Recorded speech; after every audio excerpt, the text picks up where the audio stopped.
हिंदू विधि के अंतर्गत कोपार्शनरी सहदायिकी केवल पुरुष सदस्यों के द्वारा ही निर्मित होती है। यह सविधि सृष्टि है। इसके अंतर्गत दत्तक ग्रहण द्वारा छोड़कर किसी भी अन्य तरीके से बाहरी व्यक्ति सम्मिलित नहीं किए जा सकते। सहदायिकी के सदस्यों के मध्य संपत्ति का संस्वामित्व होता है।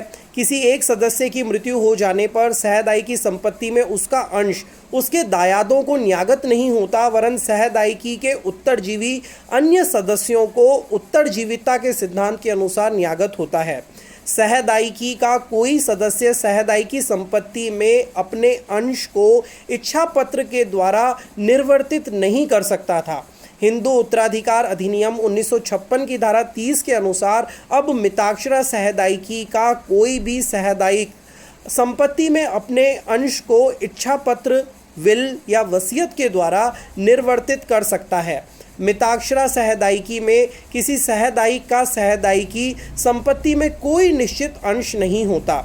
अप्पू वियर बनाम राम सुब्बा के वाद में ये प्रतिपादित किया गया था कि संयुक्त परिवार में जब तक वह संयुक्त रहता है, कोई भी सदस्य अविभक्त संपत्ति के विषय में यह नहीं कह सकता कि उसका अमुक निश्चित अंश है। अविभाजित संपत्ति की स्थिति में प्रत्येक सदस्य का अंश घटता और बढ़ता रहता है।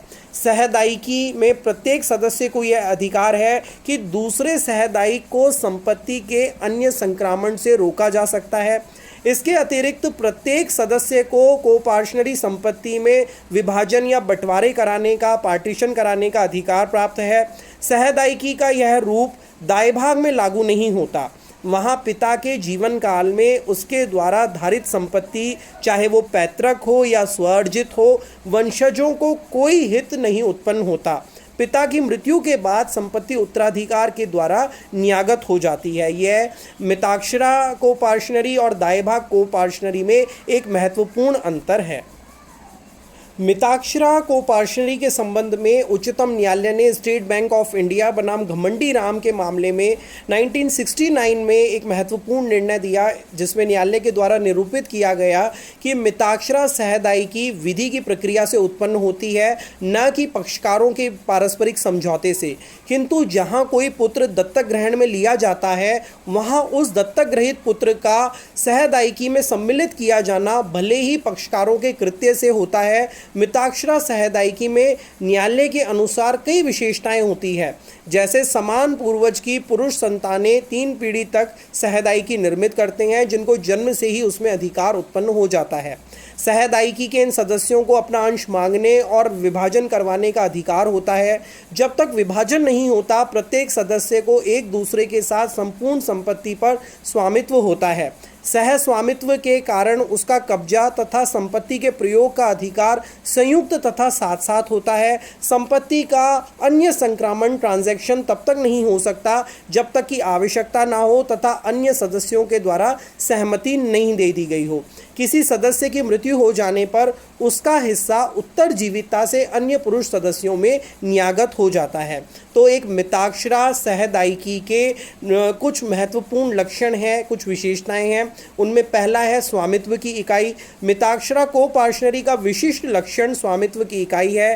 कोपार्शनरी संपत्ति में स्वामित्व किसी एक ही व्यक्ति में निहित नहीं रहता, अपितु यह पूरे परिवार में निहित रहता है।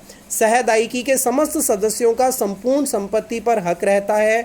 किसी एक सदस्य का किसी एक खंड पर कोई हक नहीं रहता।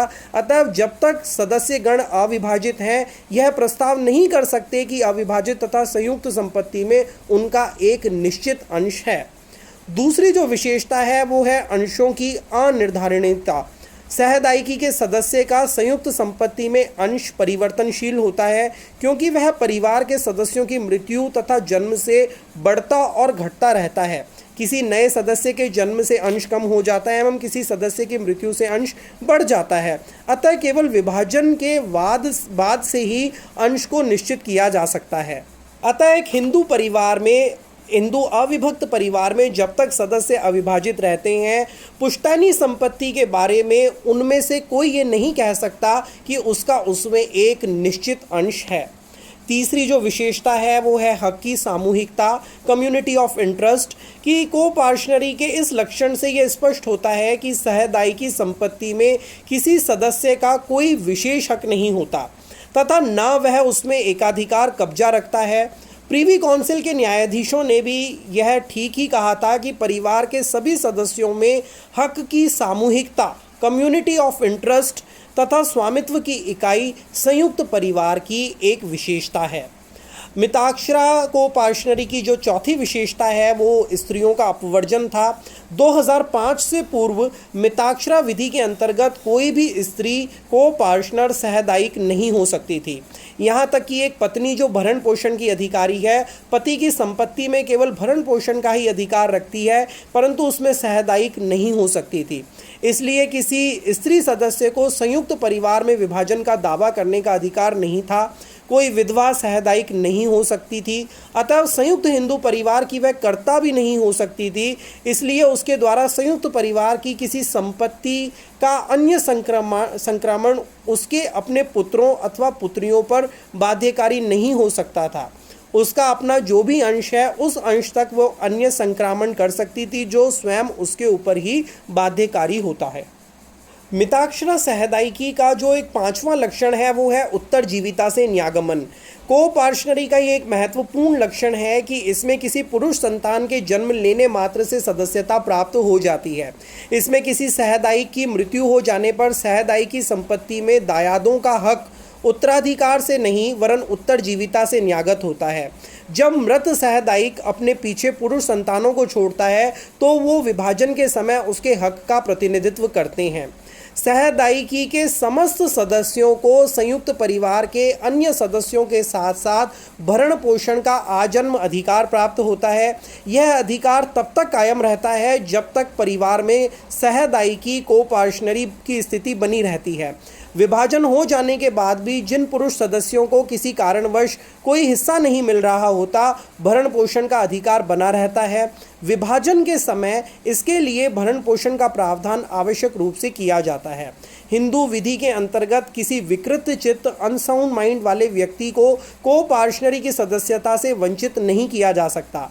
हालांकि ऐसे विकृत चित्त वाले सदस्य को सहदायिकी के विभाजन कराने का अधिकार नहीं है और ना विभाजन होने पर हिस्सा प्राप्त करने का हक है, फिर भी उसकी सहदायिकी सदस्यता समाप्त नहीं होती और उसका भरण पोषण का अधिकार बना रहता है। कोई सहदायिक विशेष विवाह अधिनियम स्पेशल मैरिज एक्ट के अधीन विवाह कर लेता है तो सहदायिकी में उसका हित अलग हो जाता है और वह सहदायिकी का सदस्य नहीं रह जाता, परंतु वह अपनी पुरुष संतानों के साथ नई सहदायिकी निर्मित कर सकता है। हिंदू विधि में संपत्ति को दो भागों में विभाजित किया जाता है। संयुक्त परिवार की संपत्ति अथवा सहदायिकी संपत्ति, इसे आप पुश्तैनी संपत्ति भी कह सकते हैं, जो पीढ़ी दर पीढ़ी एक संयुक्त अविभक्त हिंदू परिवार में चलती आ रही है।